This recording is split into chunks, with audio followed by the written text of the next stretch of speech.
In case you guys are not aware, there's apparently an Unreal Engine event going on right now. It's sort of like a series of tech demos where they're showcasing it. And they just dropped something for Unreal Engine 5 showcasing some of their new tech. Let's see what this is. Pleasure to introduce one of the greatest storytellers in video games, my good friend, Amy Hennig. Amy, come on up. Oh, Amy. So in case you don't know Amy, I'm also going to crank audio a little bit because it's pretty quiet. In case you don't know Amy, Amy is the lady who is one of the original creators of Uncharted. She's one of the people that really headed the day. She was the director for like Uncharted 1, 2, and 3. I don't know if she was the full-on director, but she was like executive. And then she was kind of welcomed to leave in the early stages of Uncharted 4. And that's when Neil Druckmann and Bruce Straley took over after they finished up The Last of Us. So she's been kind of AFK for a bit, and we knew she was working on one game that got kind of canned and canceled, and then she moved on over here. So it seems like this is probably what she's been working on. This is crazy. I didn't know she was okay. Let's see. Buddy, finally to see you here. Thank you, Kim. And look, we are so excited to finally show what we've been working on at Skydance New Media. And I just got to say, I am so proud of what the team has accomplished. My God. It's incredible. Right. Amy, I'm sure the audience is wanting to know more about your game and the team. Can you tell us about it? Sure. Well, as the trailer hopefully illustrates, we are creating a story-driven World War II era Marvel action-adventure game with an ensemble of playable heroes. But here's what's important to note. People might not think this. This isn't some custom demo that we made just for this show. That's our game. That is your right? All the sequences you just saw in that trailer are all pulled right out of our game, running real time in Unreal Engine 5, no smoke and mirrors. It is freaky pretty. By my count, that makes 2 super soldiers loose in Paris. 3, counting you. And that's 2 too many. Golly, man. This is pixelated to hell because it looks like they just captured it right off the live stream. It's not like the native capture, but wowzers. This is outrageous. The materials work. The subsurface scattering. The teeth look great. Like, wowza, canowza. And ultra wide. When do we get trailers with ultra wide? Star Wars Outlaws and this. This is crazy. Just loose in Paris. 3, counting you. And that's 2 too many. Look at that. I'll be there before the sun rises. Before the Germans, before that American. Okay, that did not even, this doesn't even look like a video game anymore. I know we say that like every generation. We're like, wow, it looks so photorealistic. Then you realize they're talking about a PS2 game, but for real, like, come on, look at that. That's ridiculous. That's just outrageous. This has been found. Please, just stick to the rooftops. Be careful. Stand beside me. When am I not?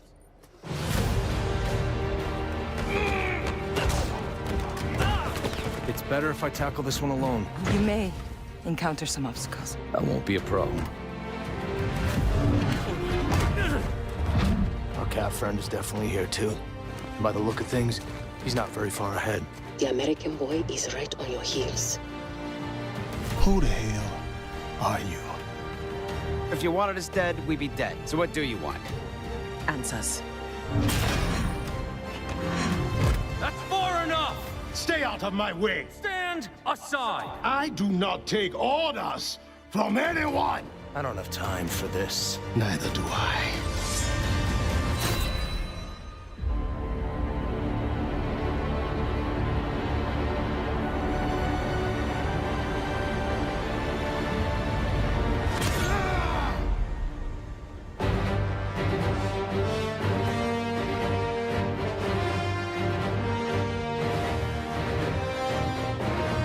That is so outrageous. It's tough to like even put it into words. It's just crazy high fidelity. Now, of course, it goes without saying, or at least it should. Amazing graphics do not an amazing game make, okay? Does not amazing game make, okay? But it sure helps. And when you're talking about a cinematic game, having great presentation does matter. This is like a similar vibe, honestly, to the original announcement of another game. It happened at E3 2013. Anybody know what game I'm gonna point to? Anyone have any idea? Yeah, somebody already said it. Agent. This trailer dropped at E3 2013. For all of us. An age of scientific marvels. And yet, underneath the brass and steel, the old struggle endures.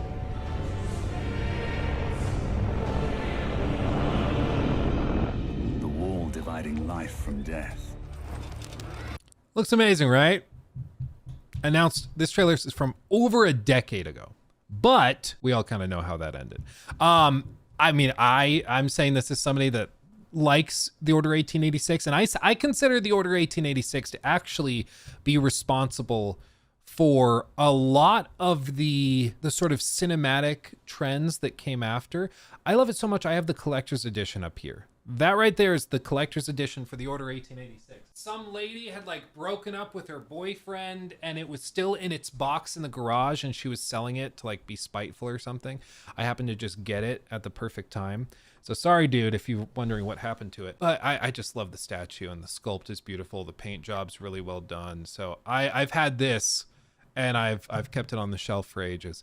So if you're ever wondering what that is, that's what that is. A lot of the talent and the techniques and systems that would eventually be used in games like The Last of Us Part 2 and games like Sony Santa Monica's God of War 2018. And what's interesting is that a lot of the developers from Ready at Dawn would end up moving to those studios. So a bunch of devs from Ready at Dawn ended up just getting absorbed into Sony Santa Monica, which is really interesting. And then also Naughty Dog. So it all kind of shifted forward, which was kind of cool. And I think that they deserve some credit. Now, I'm not saying that this is going to be something similar, like, oh no, they're going to ruin it. It's going to be 3 hours long.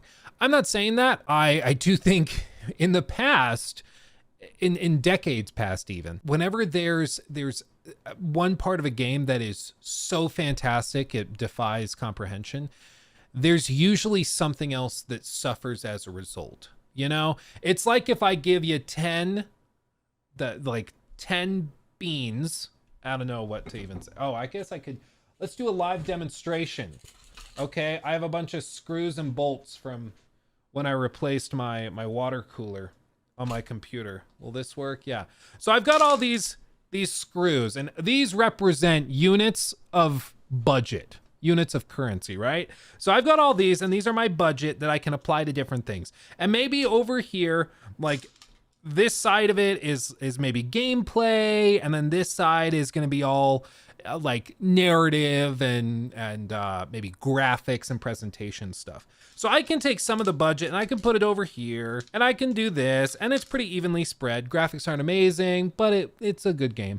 Or I can take all of the budget, put it on the graphics side, only a little bit of effort goes into the gameplay, and it looks amazing, but it doesn't really play like much. And that's kind of where the Order 1886 ended up. So like there's usually in the past always been a balancing act of figuring out where to put budget, time, resources, effort in order to get that good balance of great presentation, but also fun gameplay and systems and things.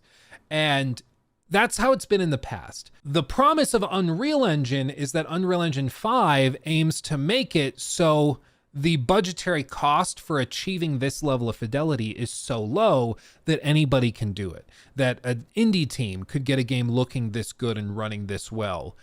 And so then all of the resources can be put into gameplay and everything else at the same time, because it's not actually that difficult to achieve this level of fidelity. Whether that actually is the case or not really is in question. I think it looks awesome. Doesn't mean the game's going to necessarily be great, but it does look really, really good. Let's see the rest of her explanation of it. And honor every nuance of our actors' stellar performances. So we've been incredibly grateful to be able. To partner closely with our friends on the MetaHuman team to tell our story. Tell us a little bit about the vision. The metahuman system is what they're using. Now, one of the interesting things, those of you who are like OGs to the Luke Stevens live channel will know this. Were any of you guys that are in chat right now with us when we did the interview with the guy that was running the Titanic game kind of recreation? Were any of you here? I'm not sure. Because it was a while ago. It was maybe like a year and a half, 2 years ago on stream, right as we were starting all of this out. When we met with him about it, we talked to him about MetaHuman and the use of MetaHuman in their process for like designing NPCs on the ship. And what he said was, at the time, their experimentation with MetaHuman showed that most people, like, for one, it was primarily good at making modern people with modern haircuts, modern fashion styles. He said there wasn't a lot of support for older styles that you might see back in the 19-teens, or I'm sure also in the 1940s. And he said the other problem, which I thought was just funny, he said the other problem was that MetaHuman resulted in a bunch of characters that all kind of looked like siblings. So he's like, that everybody on the Titanic would just start to look like brothers and sisters. It would be kind of weird, which I thought was funny because it was like, it's a similar problem that Ubisoft games have, where all of Ubisoft's characters and NPCs all kind of look similar. Just like with, it even happened with Hogwarts Legacy, where every player character kind of looked like that. So it's going to be interesting. Going to be very, very interesting. But let's see what else they go into. Our best. Yes, we're trying our best, yeah. And look, when we're telling a character-driven story, it's critical for us to be able to really faithfully capture and honor every nuance of our actors' stellar performances. So we've been incredibly grateful to be able to partner closely with our friends on the MetaHuman team to tell our story. Tell us a little bit about the visuals in the game. Well, again, thanks to Epic and the Unreal Engine development team, we've been able to leverage some of the new Nanite and Lumen features being released in the 5.4. And honestly, this is really helping our team to achieve a level of visual fidelity that enables us to present this authentically grounded Marvel universe. Okay. All right. Well, let's go. It scares me when they say authentically grounded, but then also say trying to make it tie into modern audiences, you know, because it's like you're telling a story set in World War II. To make it approachable for modern audiences, to me, just sounds like having, you know, that like Google Gemini, like really diverse set of members of the National Socialist German Workers' Party. I don't want to say the word because YouTube. So it worries me. But what I will say is that Amy Hennig, she was one of the head honchos at Naughty Dog when they did Uncharted 1, which was like the stereotypical mid-2000s thing of a bunch of zombie members of the National Socialist German Workers' Party. And so it was interesting that, she seems to be going back to the same archetype for the enemies, which it's interesting. It's maybe what she's familiar with or comfortable with, but at least in that case, she didn't try to dumb it down or anything. So I don't know. A little bit deeper and see some of these features that the team has used by firing up a level in the game. So real-time demo. Sounds good. Okay. First, I'd like to introduce two of my colleagues, Colin Hennon, our cinematic animation director. Yay! And Roman Adiola, our director of photography. So they're actually going to do that. Wow. Okay.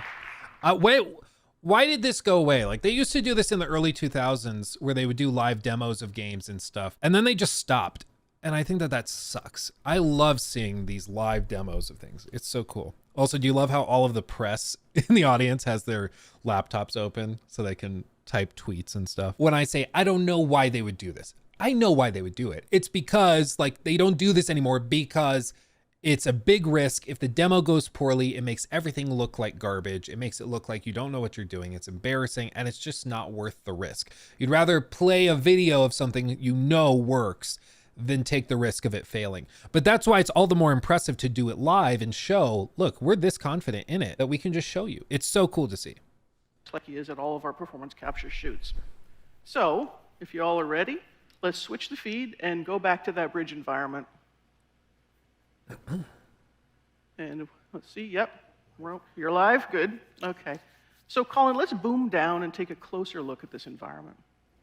So to create a really immersive game experience, the characters and environments have to work together harmoniously. We can't just drop believable characters into a less than convincing world. So we need to start with authentic and densely detailed environments as the setting to our story.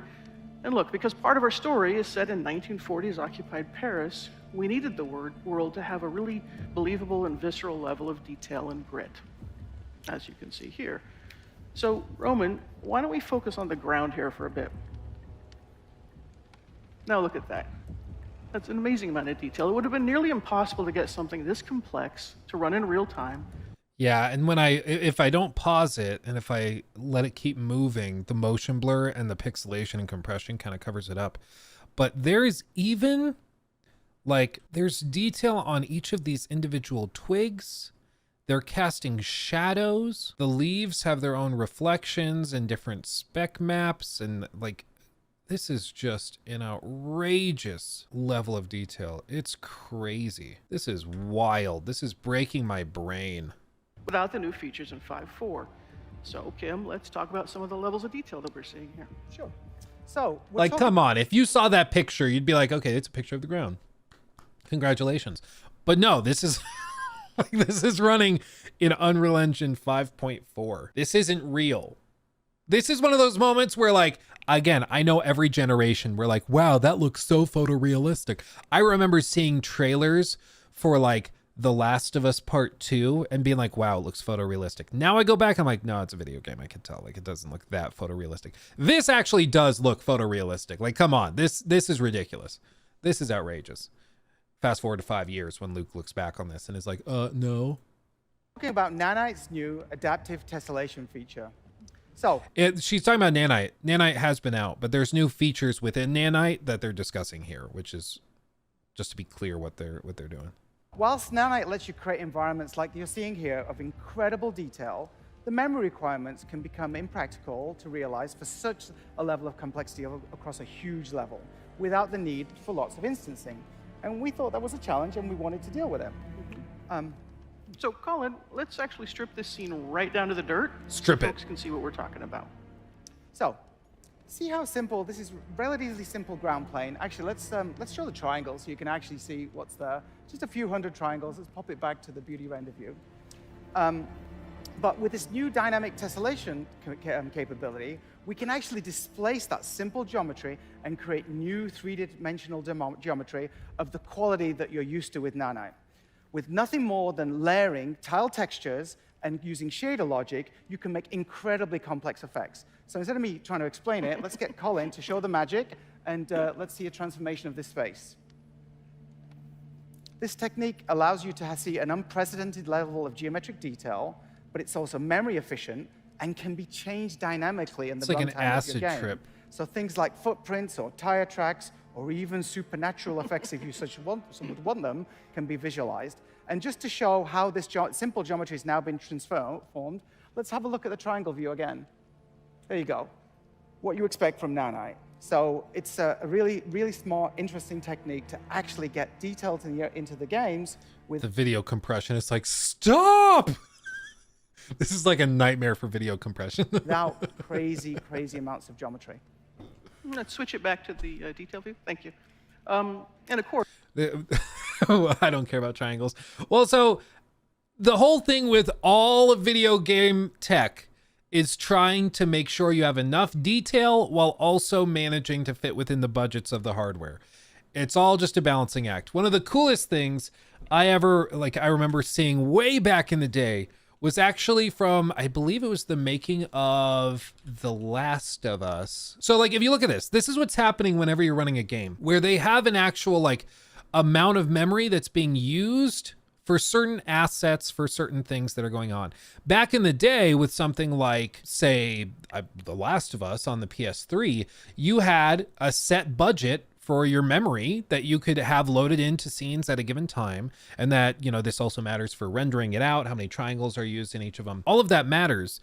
And you'd have to make sure that that fit within the budgets of the hardware. And you had to do it very, very carefully. So it could be the case that having an extra chair or an extra couch or something in the scene would just break it and cause performance to tank. Now, these systems are so complex and so advanced that something like Nanite can do this in real time, can be loading things in and out, can be altering things in real time to make sure that you can have a super high fidelity asset with enough triangles and detail that it could fill up the memory of the PS5 by itself. But Nanite can then go in and alter it so that it is dynamically adjusted for the distance it is from the camera, for the number of pixels that would be used to actually visualize it, which is what's happening here. Like, you don't need a super high density triangle count on the circular sign because it's a flat sign far away from the camera. Same with the back of the cab, same with the door, same for this big panel over here. You just don't need that much detail in the geometry because it just doesn't matter. Whereas up close to the camera, where you're gonna see a lot finer detail, it needs to prioritize that. So what you end up with is Nanite dynamically changing it without you ever really noticing it or needing to think about it. And the thing is, like, this is also, it can be a double-edged sword, because whenever you have a piece of tech like this that can do this and make it so easy to have a super high fidelity scene, it means you can just throw stuff in here and it looks amazing. The downside is that there's very little consideration for how these things could stack on top of each other, or if performance starts to take a nosedive and it requires more fine tuning. None of that has been done to begin with because they're relying on the engine to do the heavy lifting of optimizing it. And if the engine isn't able to do it, or there's something wrong with how the engine is trying to optimize it for the given hardware, things just start to fall apart, which is how you can get these Unreal Engine games that all of a sudden start to look and run really, really poorly. Let's switch it back to the detail view. Thank you.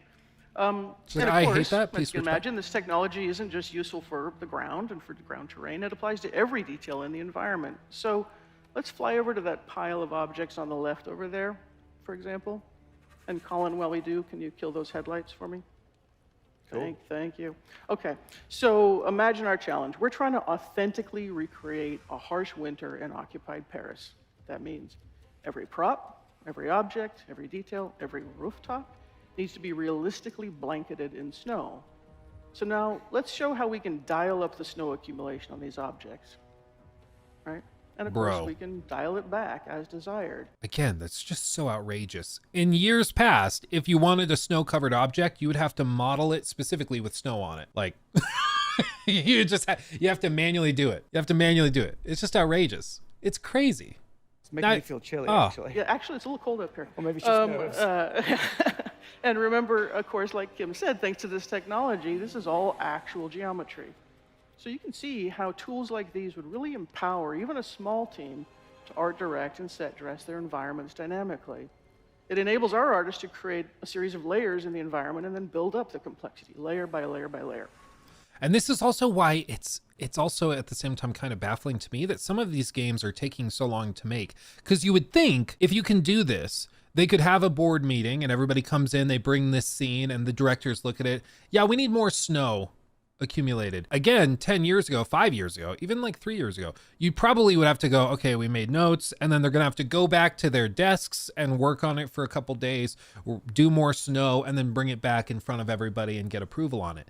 Now, in the meeting, it seems like you could just crank some dials and twist some knobs and all of a sudden it's working.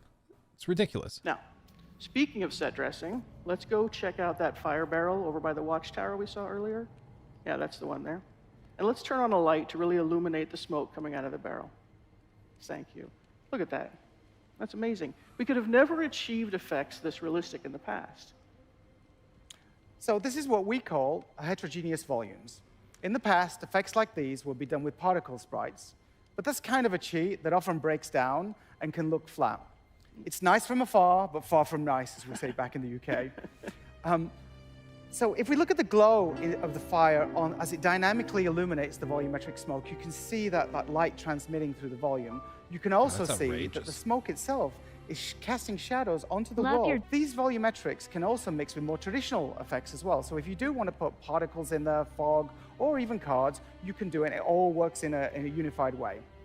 You can run the simulation, the smoke simulation, in Unreal Engine natively if you want, or you can import OpenVDB datasets as sparse volume textures, resulting in film quality visual effects, volumetric visual effects, all running in real time, that are totally responsive to dynamic lighting.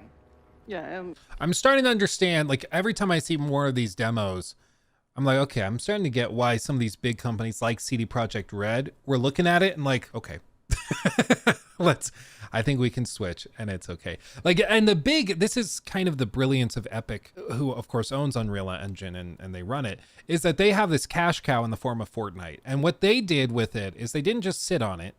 They then took that cash cow, they tried to make the Epic Game Store, which is sort of successful, but they're now going and they are pouring billions of dollars into developing this engine. Now, not many other companies in the world would be able to pour billions of dollars into developing an engine like this for games, for various forms of software. People are using it in Hollywood for scenes. People are using this. Even some cars are using Unreal Engine within the vehicle to like render the car in an environment. I forgot which car it was, but there's even, cars that are using this engine. So like whether you look at EA, they might spend 500 million. They might even spend $1 billion working on, I think theirs is Frostbite, Snowdrop is Ubisoft, I think. I always get it mixed up. But they're pouring money into those engines and they're impressive in their own right, but they are not capable of pouring the same resources into it as Unreal and Epic are able to pour into this. And you're seeing it. And the big appeal for these game devs is that if you just pay the licensing fees for Unreal Engine, and maybe you do a marketing deal where you release on Unreal Engine or the Epic Store, you could end up seeing like huge returns. And now you don't need to employ a big staff of software engineers to work on your own proprietary engine that might still have issues, as we saw with Cyberpunk. Like, you just go forward with it. Yeah, they're the cheapest by far. Yeah, I don't actually know how the fees work out for Unreal Engine. I think they take royalties once the game is finished and on the market, but it hits a ceiling at some point where it's like a set percentage up to $1 million, and then after that it breaks down. I don't remember exactly how the numbers are. I think after the Unity debacle, it's certainly the cheapest. That whole thing was a mess. It just looks incredible. Is there a game that uses Unreal Engine 5 that runs well? Yeah, this is maybe you don't see this coming. Immortals of Avium actually uses Unreal Engine 5 and runs quite well. It's also a very pretty game. It has a lot of problems, but Immortals of Avium does technically run on Unreal Engine 5 and run decently well. Unreal Engine 5 is really heavy. It's tough to run it. You need good hardware for it to look this good. But if you have that hardware, man, it's gorgeous. Of course, all of this is just to help us tell our story, right? And the story is nothing without great characters. So let's head back over to the bridge and catch up with Cap. Now, an essential part of any character's persona, particularly a Marvel hero, is their look. And it can be really distracting if the outfit doesn't look as realistic and believable as the rest of the world. So you can see yeah, it looks so good. But there's even there's still remnants and little traces of some of the tricks that they're able to pull. So like you'll see as the camera zooms in, watch these reflections over here on the water. In past years, typically console version or console quality games would run with, of course, screen space reflections or maybe QMEBs or something, but usually screen space is what most games ended up using. And then in recent years, we started doing like ray traced stuff, and even like Spider-Man would use quarter resolution ray traced reflections off of glass in the city and stuff to get better performance. But what you'll see here is like as the camera pans in, you're going to see the focus lands on Captain America. And so the background gets bokeh out. The depth of field grows stronger further back.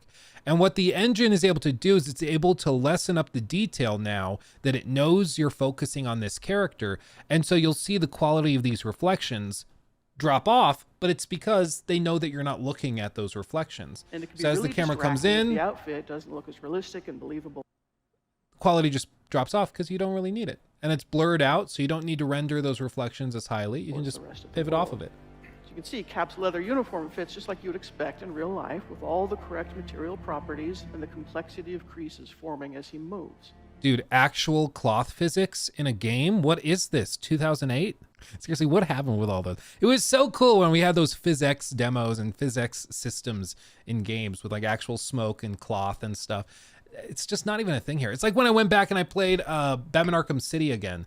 And Arkham City has all these crazy dynamic systems with like papers on the ground, and you can walk and step on the rugs, and the rugs like flop around realistically. It was so cool. It was so cool. And now No game really does that, and it's so frustrating, but this actually is using it. It's awesome. It's why I've said for a long time, I would much rather these physical simulation things like realistic cloth or fire and particle effects and stuff like that, or rather physics effects with like snow and garbage on the ground and stuff. I'd rather that than some better ray tracing. I think rasterized graphics are just fine and work great. You can kind of play some tricks to get good reflections. I would much rather spend that processing power on physical stuff than ray traced reflections.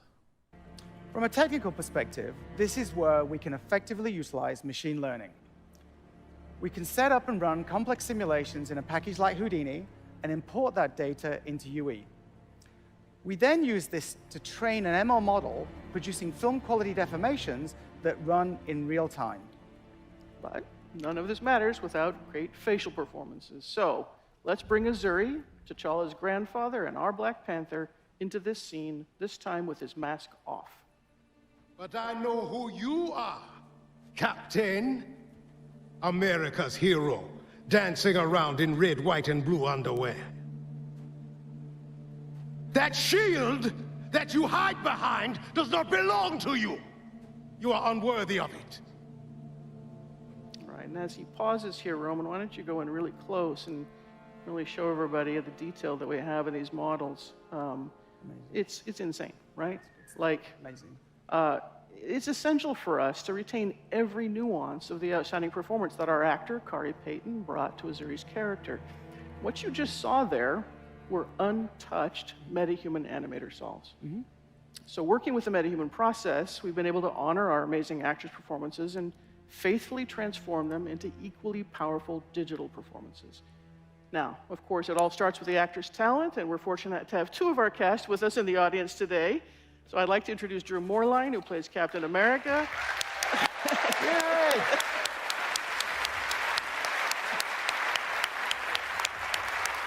Pretty cool. Yeah.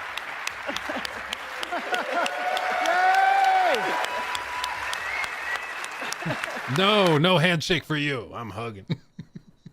Brothers don't shake hands. Brothers gotta hug.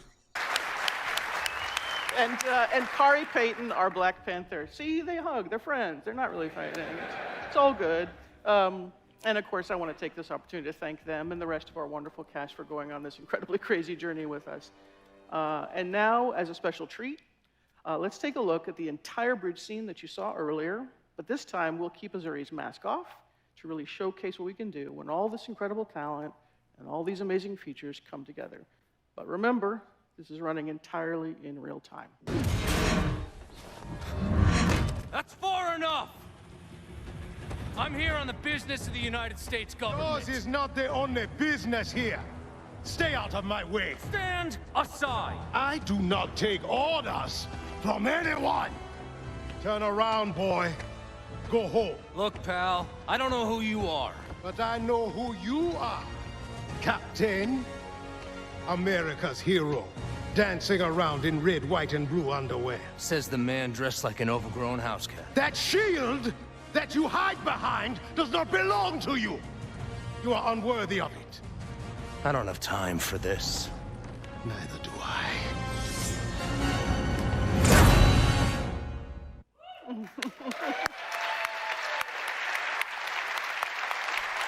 Yes, right. With the mask off, there's like a little uncanny valley, just a little, because I think the face looks really, really good, but it like doesn't blend perfectly. Maybe the lighting or something with it.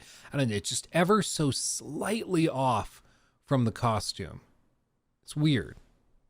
It's crazy. This whole thing though is insane.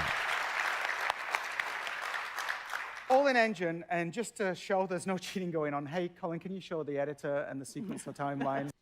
I know you have your skepticism, but this is the most impressive thing I've seen in a video game in a long time. Even if it's funny in the end, I'm genuinely astonished right now. Well, yeah, I mean, skepticism, again, is only accepting a claim when there's sufficient evidence to accept that claim. And in this case, they are demonstrating in real time these technologies working. Like, this is actually working in real time.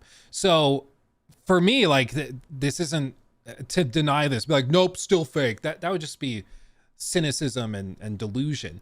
They're actually demonstrating in real time, turning these systems on and off. It is running in real time. There's no reason to think it's fake.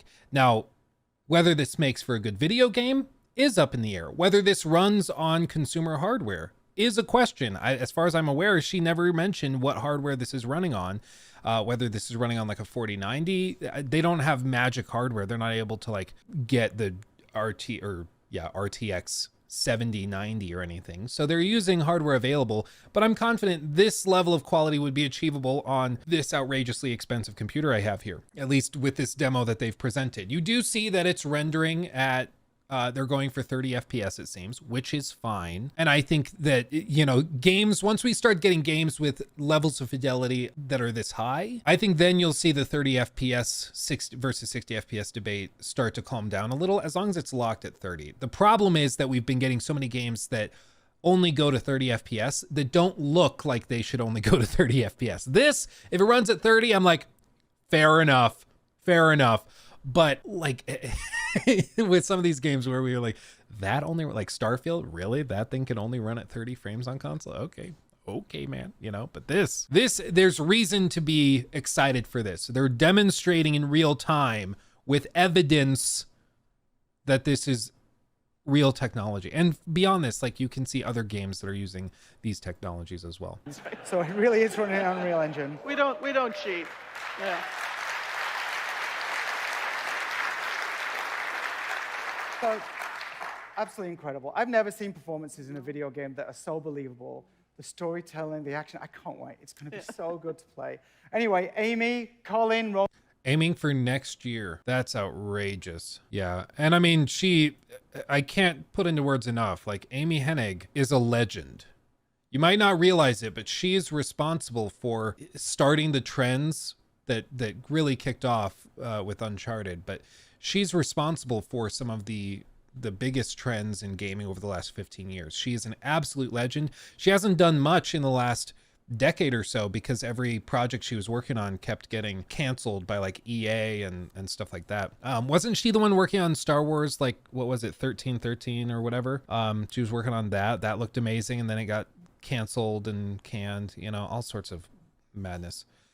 Yeah, she was the one. Okay, yeah, I thought so. That means some Naughty Dog people will be over at that studio. I have no doubt. I would be shocked if she weren't able to bring some talent over, because there were a lot of people that were upset that she left. But the one thing is, like, all of her games were always a little bit more campy. If you play the original Uncharted games and then you go to Uncharted 4, they feel really different. And it's because like Uncharted 1 and Uncharted 2 have like supernatural elements. They're not taking themselves super seriously. They're not super grounded or anything.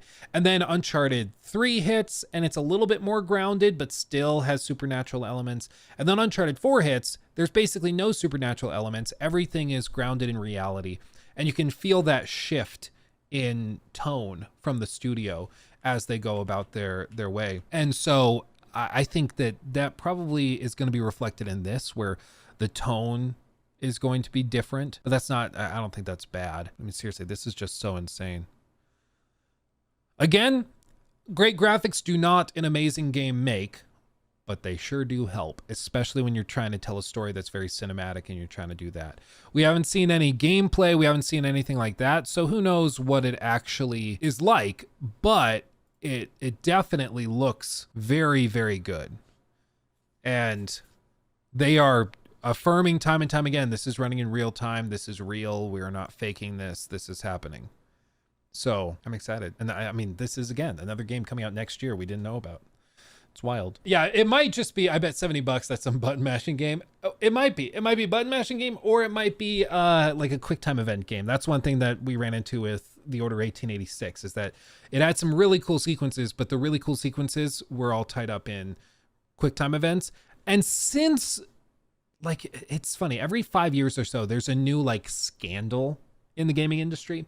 In 2014, 15, 16, it was all about QuickTime events. You remember everybody like freaking out over QuickTime events? It was like, oh, well, the game looks great, but it's probably all QuickTime events. And a lot of them were QuickTime event based.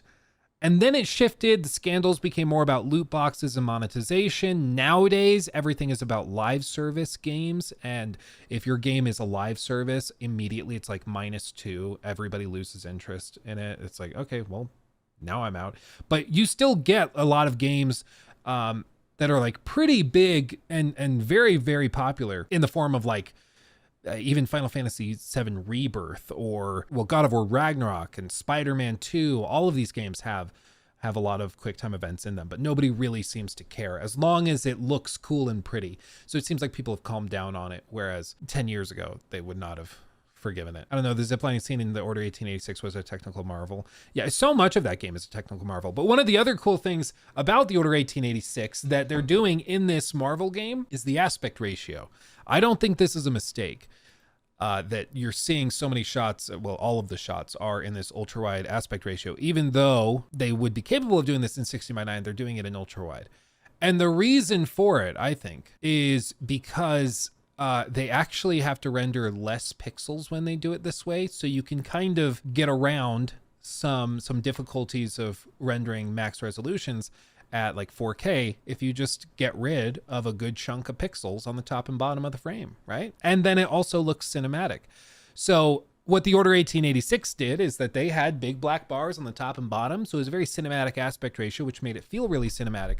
But also it helped them by basically getting rid of, I think it was like 30% roughly of total pixels. They just didn't have to render anymore because it was all just black bars. So it's one of those little things where it's like, wow, ultra wide. That's so nice of them to show, wow, look, we're supporting ultra wide. Sometimes there's another reason where it's like, well, yeah, but we also don't have to render as many pixels. So it's easier to achieve higher fidelity because we don't have to render as much, which is kind of cool. He took my thing.